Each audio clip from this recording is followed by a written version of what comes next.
Welcome back again this week, ladies and gentlemen, to our third episode of the Mando Review, because we just don't have a better name for it yet, other than that. This week we are reviewing episode 3, The Heiress. I don't really have too much else as far as intro goes to get you guys ready for what we're going to discuss. Hopefully you have already watched the episode, being that this is a full spoiler review, and we're just going to dive into any and everything. So, Matthew, would you like to open up our discussion? Okay.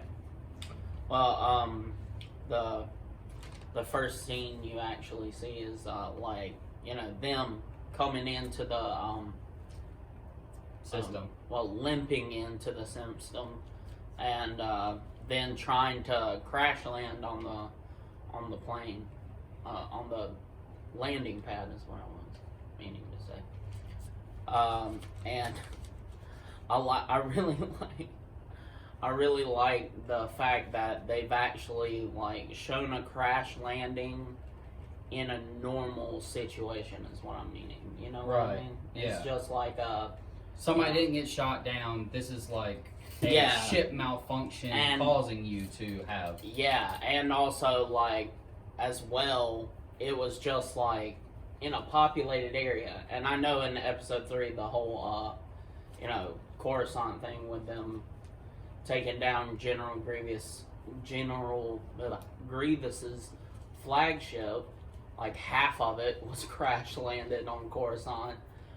But I mean, I'm talking about a regular ship. That's a cruiser, starship kind of stuff. Yeah, dreadnought scale. One of my favorite, just small little attention to detail factors was when they were in the middle of their crash land and they had come through atmosphere and the ship's starting to just really get hot and heat up in there, and you see the water start to condensate up on the glass of the cockpit. And I just thought that was a cool, like I said, attention to detail. Just small little thing that I would appreciate. Oh, yeah. I also really liked in that scene after they land, I kind of find it a little bit weird how the Mon Calamari guy that's the dock hand? Yeah, the guy who's taken in voice basically of people who land. He's just sitting there snorting at that landing. Bro, you couldn't have done much better at all, if at all. True. So I just found that kind of funny as mess. Yeah. Once Mando actually lands and kind of makes his way out into the little community that we have right there by the harbor and stuff on the moon, the planet Trask, or the moon Trask, I thought people were saying a couple of weeks back that this show is very much like a video game, in the sense of, Mando has a mission to go get this, and then he meets this person or acquires this item, or completes his mission and then gets a reward for this, whether it was in the case of the first season, the armor, or first the pauldron, then the full armor, as well as the whistling birds. And then from there, at the end of the season, he gets the jetpack. And so, every step kind of provides him a new gadget or piece of weaponry, or just, another piece to his kit that ultimately he's going to be decked out by the time, this whole series is wrapped up and over. Yeah, and speaking on that point, it's some people say it as a negative thing. Oh, it's video gamey, almost. And I'm sitting there, I'm well, that doesn't necessarily make it bad. It's just the fact that, games have holes in their story, which is meant to be filled in with you actually doing action. But if you fill in those holes with Mando doing his thing, it makes it better, to the point where, I notice it, but it's not that big of a deal. To me, at least. That's my personal opinion on it.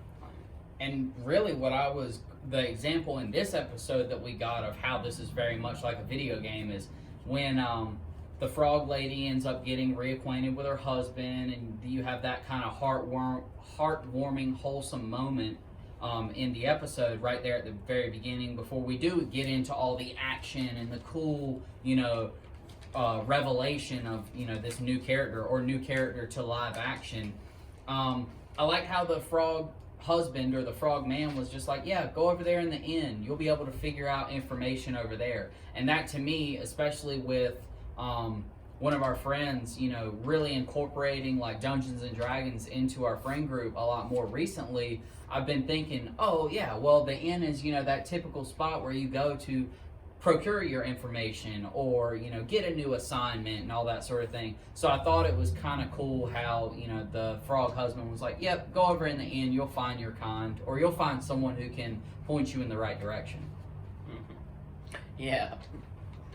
And I mean, speaking of when they get to the inn, it's, it is very kind of, you gotta bribe the barkeep to, get your information in the first place, and like. Yeah, and I have a specific thing I wanted to say about the bribe. Huge thumbs up to just continuity's sake and callbacks. I love that sort of thing, especially references within the same universe. And this was not even within the same universe, this is within the same show. So I love that he specifically bartered with a Mon Calamari with the calamari flan that he got for the very first bounty in the very first episode. Awesome. Yeah. And I mean, also in that bar scene when he gives the chowder to the child and it's like, I'll go over and get somebody kind of thing. Right. And a Quarren comes up and, sits down with Mando and is just like talking to him. And, bruh, like, if you try and, like, later he tricks him and tries to get the Beskar armor, for his own. But, bruh, if you're trying to trick somebody, don't evil laugh. Like, you're a madman. Like, yeah. Come on, bro. Like, can you just be a little bit more subtle that you're going to betray this guy, maybe? Like, try to be overly friendly in nature. That would be at least a little bit better than, oh, yeah, but it'll cost you, though. Like, well, see, like, you can also argue the same point for the opposite side of things. It's like, okay, Mando, why did you not have more of a defense ready? And why were you not more on your heels and, just kind of ready for any situation if you just had a scummy dude offer you a ride and do the creepy laugh? Yeah, so you could say it was more on Mando than it was the Quarren. Bad people are just going to do bad stuff, and you can't yeah, but like what I was saying, that too, that was a point I was going to bring up after this. But what I was going to say about the Quarren is just like, in my opinion, the way you go about doing things it says who you are. Right. So like, he deserved the clapping. Like, it's like a very Spartan attitude. It's kind of like, stealing isn't what's wrong. What's wrong is getting caught.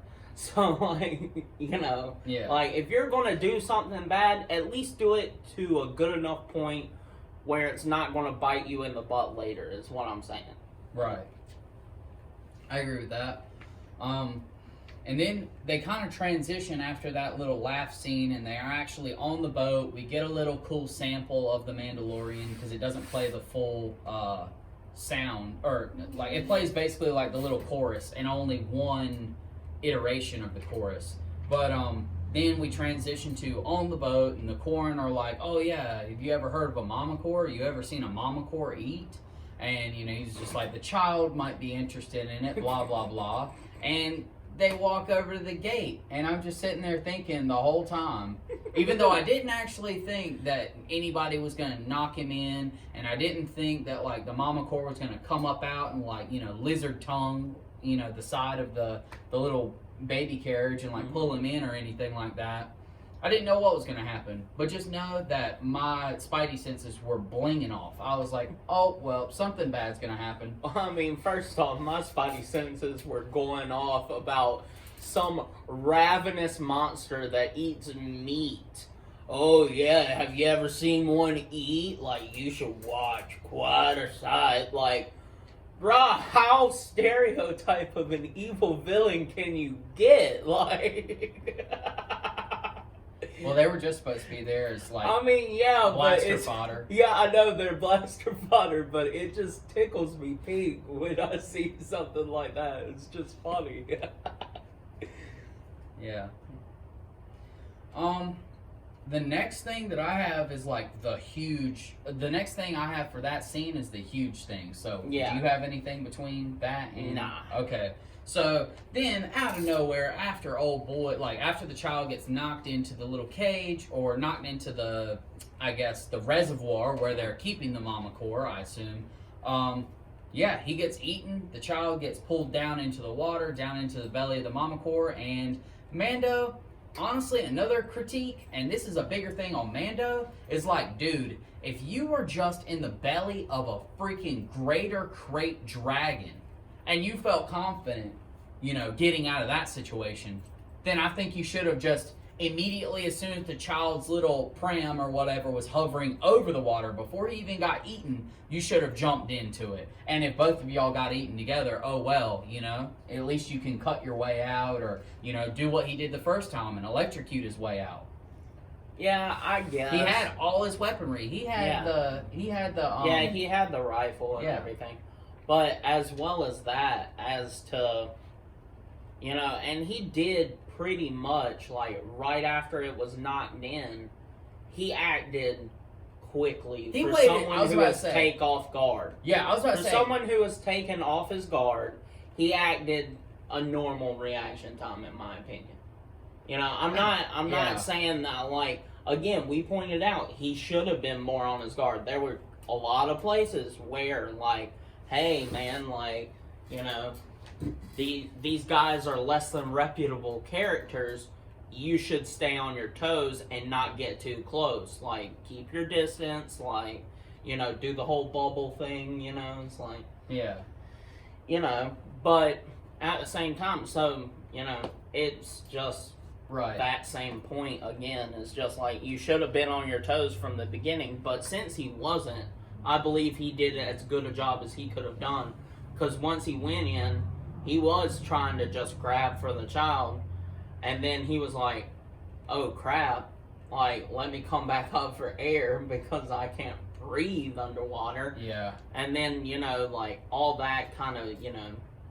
Well, see, what's crazy is, like, another thing I had never known is how big of a weakness it seems water is for Mandalorians. I understand it has to do with the heaviness of all the gear, and most of the gear is tech-based, and the helmets, while they do give you, you know, a little bit of time to breathe in space, or that sort of thing, like, they're airtight, they don't have, you know, an oxygen supply. So you do still have to come up for breath just as regular as you would be with, you know, your mouth, you know, just with your bare body. Unless, of course, you kidded. Yeah, unless, of course, you somehow, you know, major Mandalorian armor watertight, or, add a rebreather or some sort of, you know, personal touch to your gear. Yeah. But, that whole moment, I think, was just for Bo-Katan's big appearance. You know? Yeah, we had to put Mando in, like, a position, since Mando's the newest character on the block kind of thing, you know? Right. I think this, like, whole scene where we're kind of roasting him was put in there intentionally to kind of lower him and come in with, you know, the already, like, fan favorite character of Bo-Katan, like, you know, and just have her come in and save the day, so to speak. Right. And then, like, come in later with Mando's awesomeness later, you know, and, like, kind of bring him say, oh yeah, here's the awesome Bo-Katan, but like, oh yeah, later in the episode, but he's still up there with her. Like, yeah, remember that this show is called The Mandalorian, not Bo-Katan, a Star Wars story. Yeah, exactly. But yeah, after that, just huge, oh my gosh, like Bo, freak out the original first time. And yeah, like I missed a couple little scenes like right there because I was geeking out and stuff. Having subtitles on, that helped, you know, understand quicker before Bo even said her own name and introduced herself. We got, you know, subtitle, Bo-Katan said. Same kind of deal with episode 1 of season 2 when we met Cobb Vanth. Matthew and I, you know, saw Cobb Vanth on the bottom of the screen before he actually said his name to the crowd. With that whole introduction of Bo-Katan, the most interesting thing for me, like right there while they're still on the little Quarren's sail barge type thing, was the religious zealot / child of the watch comment. Yeah, the children of the watch whole thing. Dude. That was nuts because it shows like that, yes, even though this is the old way of the original Yeah, the ancient way is what Bo says. Yeah, the ancient way of the Mandalore, and they're trying to bring it back. It was a splinter faction. It was the splinter faction of Death Watch that broke off, I think, like, right as Maul was taking over, basically. Well, it was like just before the peak of the Clone Wars. Yeah, just before the peak of the Clone Wars. It was like right in there. A whole faction of the Death Watch broke off and just went their own way. And literally from them came the Order of Mandalorians that, you know, Din Djarin is in now, you know? Right, yeah. What they called the tribe. Yeah. And, I mean, that was really interesting to see because it shows you that, yeah, like, you know, the whole, no matter what group of people you take, there's always going to be differing opinions about how you should, you know, go about your daily life, you know? And that's some true stuff, like, you know, and the disappointment Bo has in her voice when she says, like, oh, child of the watch. Yeah, you're one of those. You're one of those. Kind of a disappointment. Wasn't like a, ugh, I hate you because you're in this group. She's like, oh, this guy's never going to listen to us because he's in this group. Like, yeah, it's so crazy. All of that, I feel like, relates so well to right now. Yeah. Especially post-election when so many people were looking at other people, friends and family alike, as red and blue. And not as much as, you know, we're all the human race. And we see the differentiation between, like, Jedi. You know, there are the Mavericks and kind of the guys who blaze their own trails like Anakin kind of wanted to be, and like Qui-Gon was. And, you know, then we have people who are super sticklers for the rules, like Coyote-Mundi, like Yoda, like Obi-Wan. Those guys, like, always going to do what's right, always going to do what a Jedi should do. But we've never seen a Jedi radicalist. We've never seen someone say, oh, like, the Jedi are just so all-powerful. So much so to be, like, cocky and blinded by hubris. We've never seen that. And I think it's really... not in film. No. Right. I think it's super interesting to see Mandalorians and how they take their religion and how seriously and how, you know, frankly, if he were, you know, if we were talking about Christianity, he would be considered, you know, like maybe an evangelical, or he would be like, you know, a what is it called? The guys who go door to door and like try to spread Jehovah's Witness. He'd be like a Jehovah's Witness or something like that, because he's just so stickler for keep your helmet on, no life forms, you know, always live by the creed, like blah blah blah. Well, when talking about religious, like, you know, zealots, you know, the more Christianity thing I think of is that what's that church that does the rattlesnake thing? Like, they actually let rattlesnakes bite them. No idea. And they think their faith will save them from the poison. I don't know what their proper name is, but that's a real thing. And that just, I'm a Christian, but that just sounds horrible. Ridiculous. Like, yeah, like, just, no. Preposterous. Impossible. Yeah, and I kind of wrote this out of order, but man, like, oh, never mind, no. What I wrote this about, so after they get off the boat, and they get back, and I think it's so crazy that Mando was just like, yeah, you guys got it twisted. You guys take your helmets off. You guys aren't Mandalorians. I'm out. There's only one way. The Mandalore way. The way of the Mandalore. Yeah. And then just like...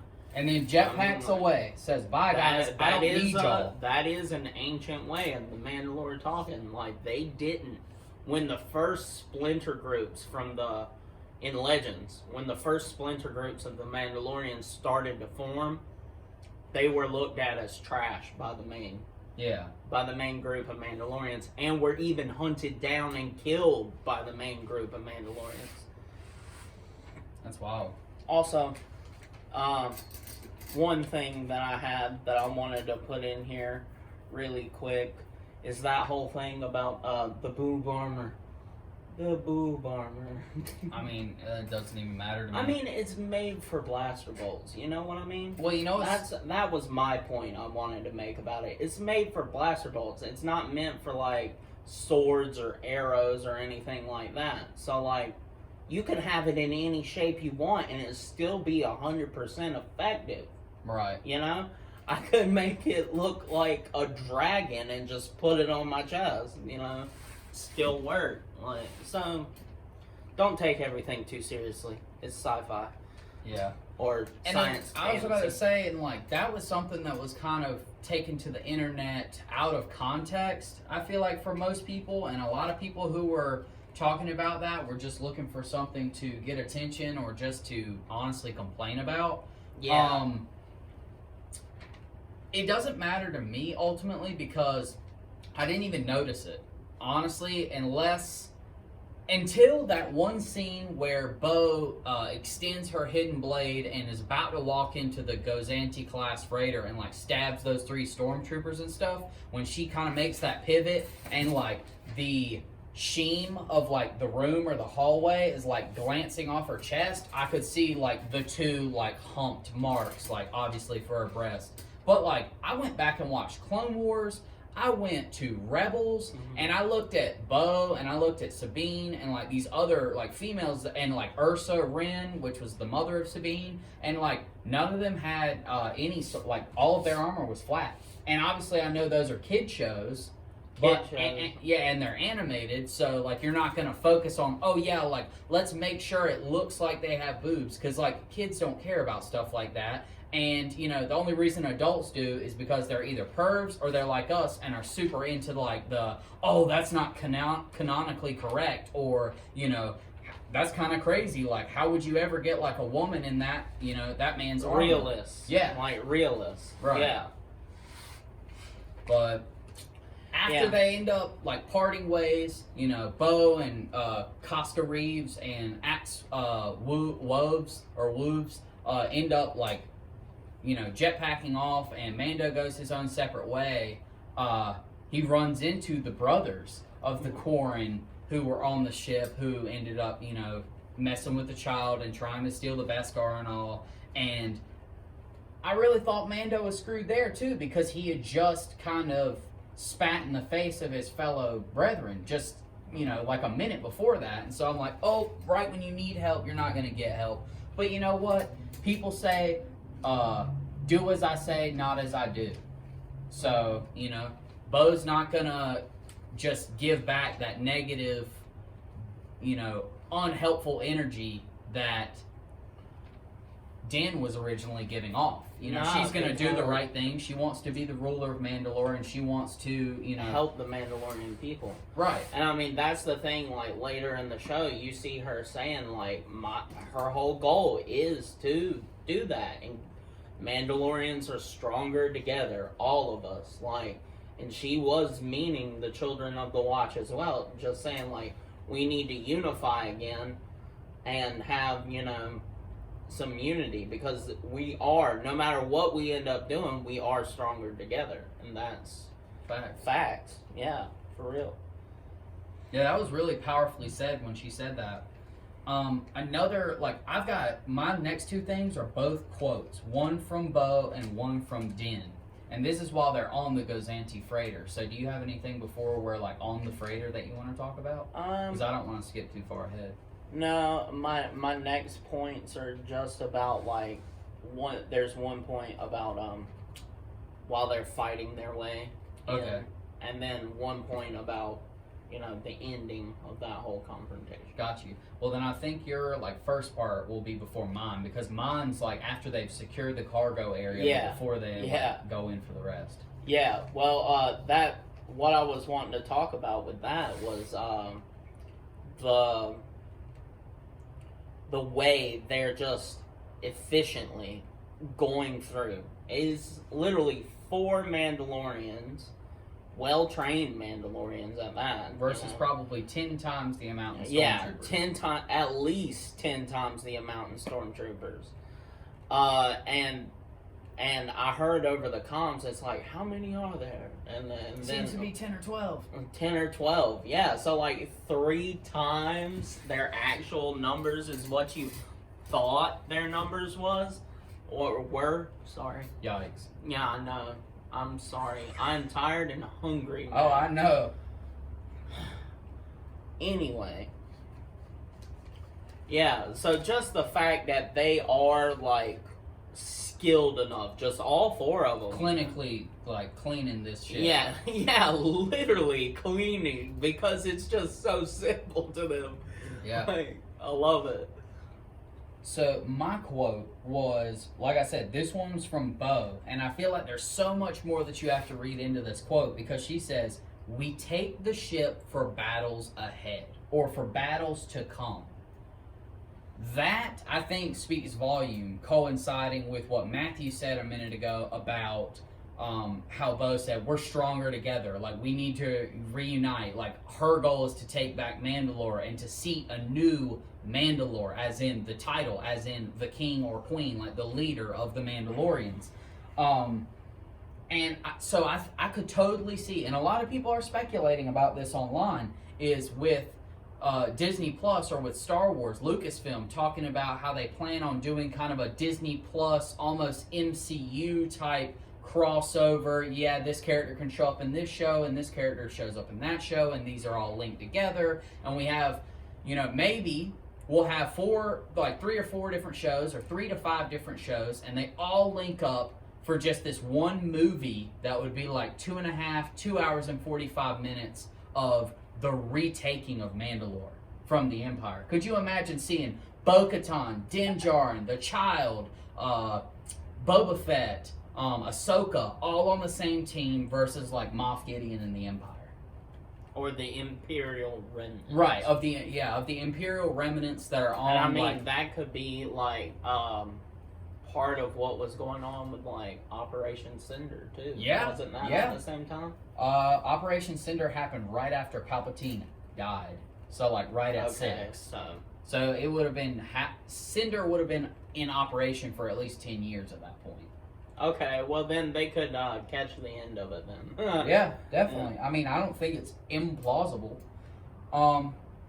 Another quote I had was just a simple, callback, something that was kind of making reference to an Empire Strikes Back line by Lando, which was a Din quote saying, "You're changing the terms of the deal." Obviously, Lando says something a little bit different. He says, changing the terms of the agreement. Yeah.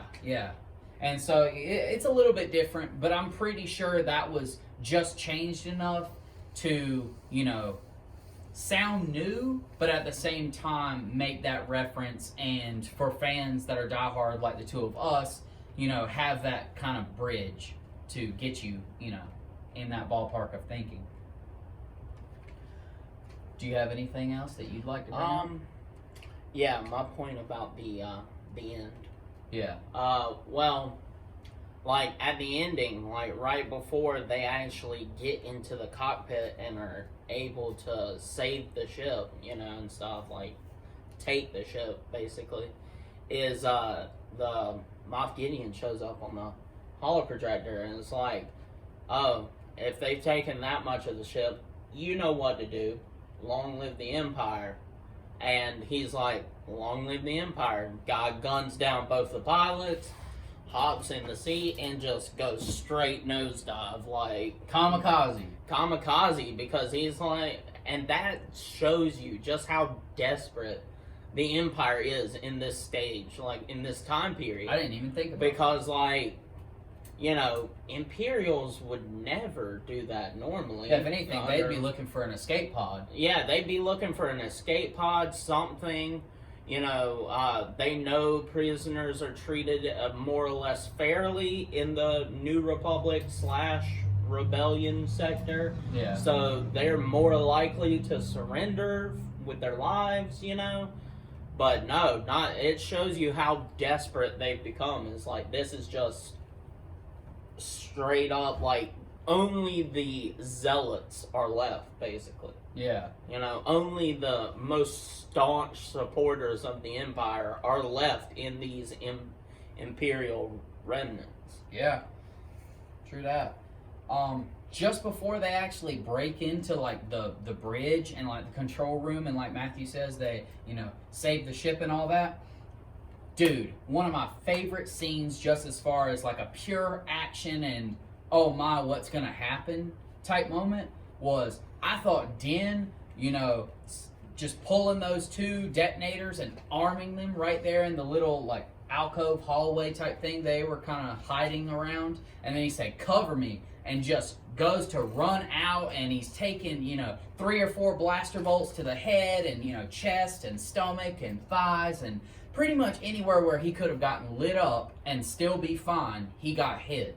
And ultimately, he gets hit so many times, and just, it's a repeated barrage of blaster bolts that he ends up falling down and only making it halfway down the tunnel, or the hallway, but then ends up having just enough arm strength for them to land and slide right there into the doorway where the stormtroopers are shooting.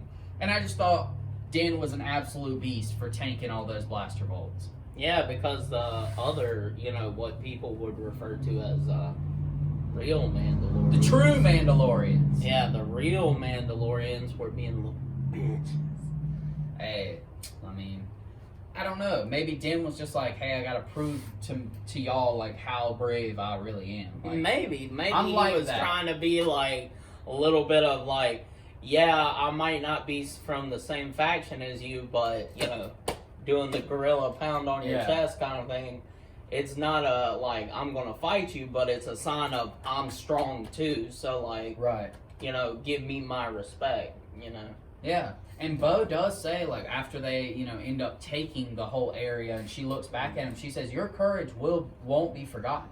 Or or she either says your courage will be remembered, or she says your courage will not be forgotten.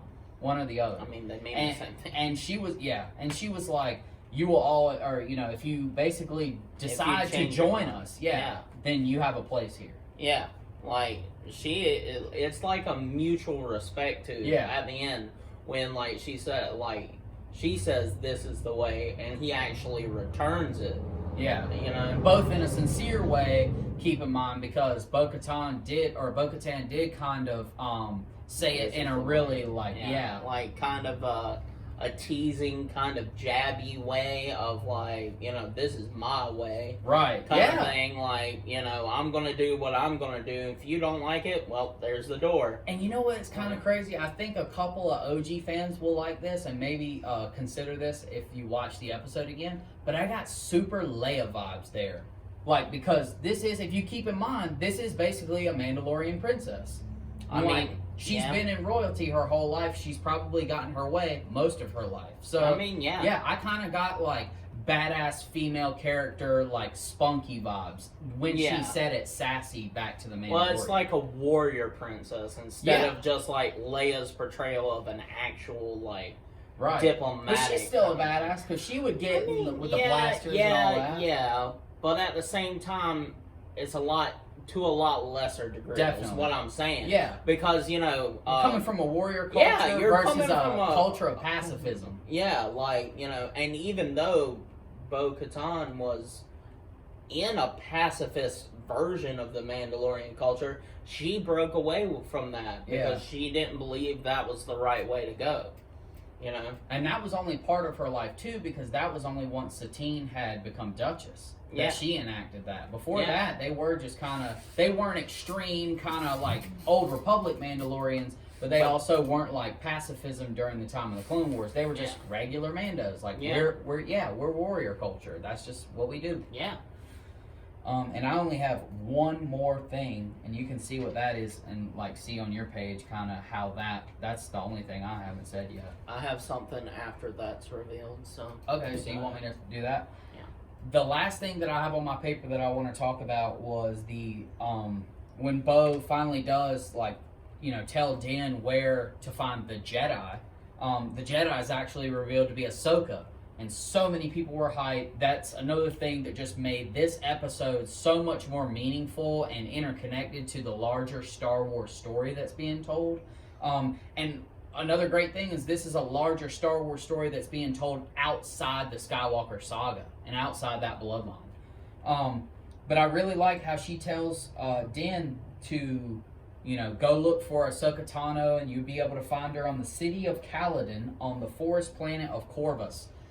I immediately Google searched both of those places and went to Wikipedia to see if they had any information, neither of which have ever been used before in comics, whether canon or legends, novels, animated series, or live action. So this location, wherever, if Ahsoka actually is here, this is a 100% new territory.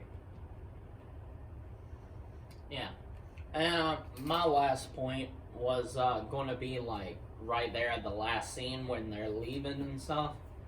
Of course, like, I think I'm going to have to add Mon Calamari, to the list of Star Wars races that I don't really like anymore. Hey, it's up to 2 now. You know? What's the other one? Rhodians. Screw Rhodians. But, the only Star Wars racist in existence. Yikes.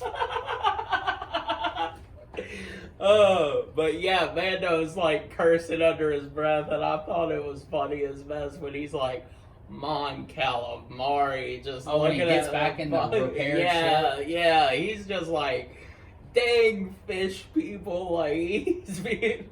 Yeah, dank ferric, Mon Calamari. Yeah, like... Those guys suck, don't they?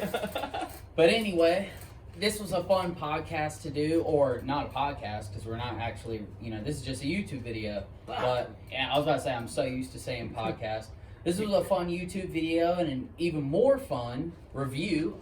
Season 2, episode 3 was definitively the best episode of season 2 yet.